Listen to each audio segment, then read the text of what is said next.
which of these titans are here to protect us? And which of these titans are here to threaten us?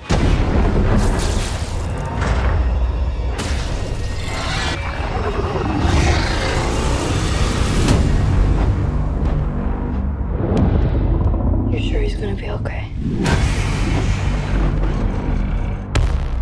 Well, I guess this is kind of cool to step into the world of Godzilla. Yeah. I can't even imagine. What was your guys' connection with Godzilla before this?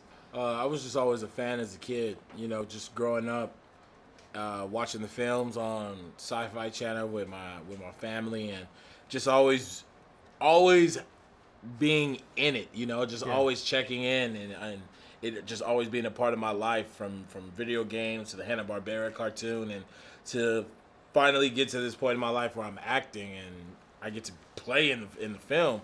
It's a dream come true. What about you? I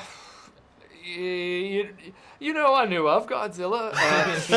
He didn't fly an X-wing, so I mean, Right. he wasn't That's on a my good point. He wasn't on my radar.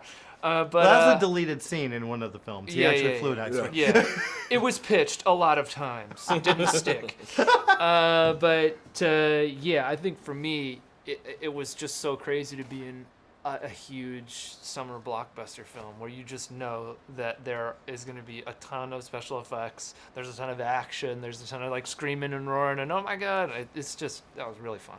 Well, even here, you've got all this stuff going on. Even the backdrop is cuckoo crazy. I know! Yeah, That's man. so much happening. And you saw, I'm sure you guys saw the Cinerama Dome. They got the giant... That isn't... I pressed the button. I pressed the button to shoot the beam into the sky. That was me. And Mike. I gotta say, like, And coming from like a small like Trick or Treat and Krampus, Michael really stepped it up for this one. What was he like to work with on this?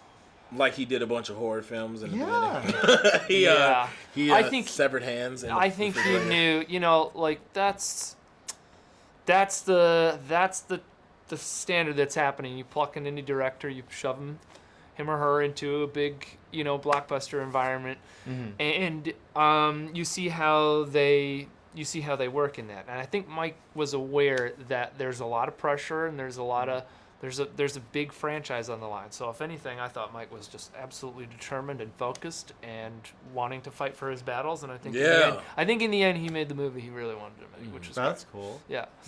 Thanks for picking us. Yeah, of course.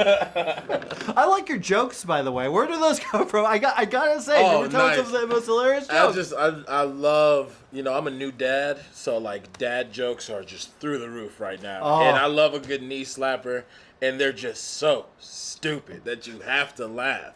And that's the best to me. Like they're just so dry. Like the why is 6 afraid of 7? That kind of thing. Better than that for sure. Really? 7, 8, 9. Boy,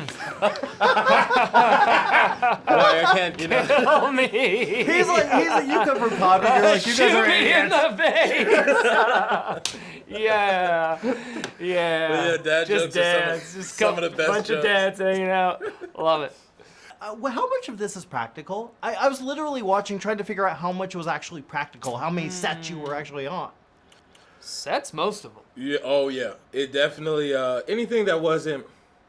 If it was a monster, if it had a heartbeat, it probably wasn't real. But everything else, as far as us jumping out of the helicopter they like built this thing that was just except from flying, it was a helicopter, and you having to run through the salt, which you're supposed to believe is snow. We're in Georgia in an Arctic scene, so it was a lot of practical things. The 100-mile-per-hour fan getting doused with water. Charles Dance, all of that was really there. And so it's, Charles Dance is real. Charles Dance is real, dude. I have to send an email. You gotta be kidding.